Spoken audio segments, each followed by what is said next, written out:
Bonjour et bienvenue sur ma chaîne Lexi Dashla. Aujourd'hui, je te partage une vidéo de mini bokit. Pour commencer, nous aurons besoin de beurre, de levure boulangère, d'1 kg de farine et de sel. Pour commencer, nous rajouterons dans un grand récipient 1 kg de farine ainsi que 2 cuillères à soupe de levure boulangère équivaut à 2 sachets. Par la suite, nous rajouterons du sel au goût. Vous pourrez ajuster à vos goûts, à votre palais. Qui sera suivi de beurre fondu ou de beurre mou selon vos envies. Une fois mélangé tout cela, la mixture, nous rajouterons de l'eau. Il est très important de le verser au compte-gouttes pour éviter qu'il y ait trop d'eau afin que la pâte ne soit pas trop collante.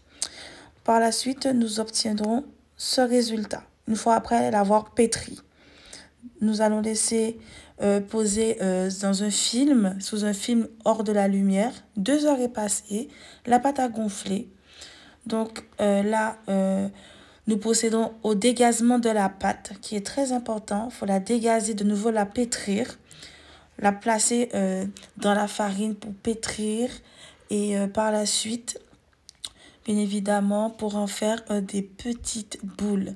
Très important, séparer la pâte pour un travail plus clair et plus net.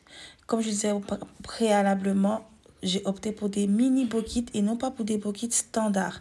Donc, il est bien d'aplatir avec la main et non pas avec un rouleau.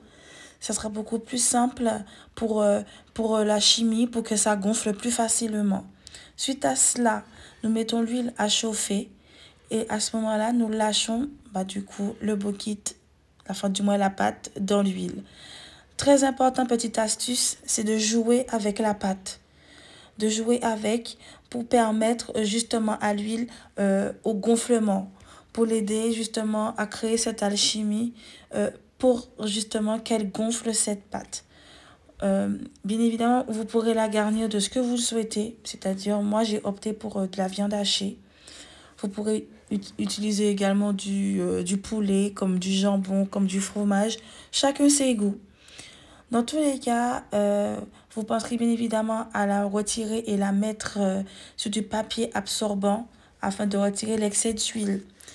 Dans tous les cas, moi je vous remercie d'avoir regardé cette vidéo jusqu'à la fin. Et si elle vous a plu, je vous invite donc à vous abonner, partager, liker et si possible laisser un petit commentaire. Et dans tous les cas, je vous remercie et je vous fais plein de bisous. À la prochaine. Du coup, là, je vous laisse déguster. Bon appétit à vous.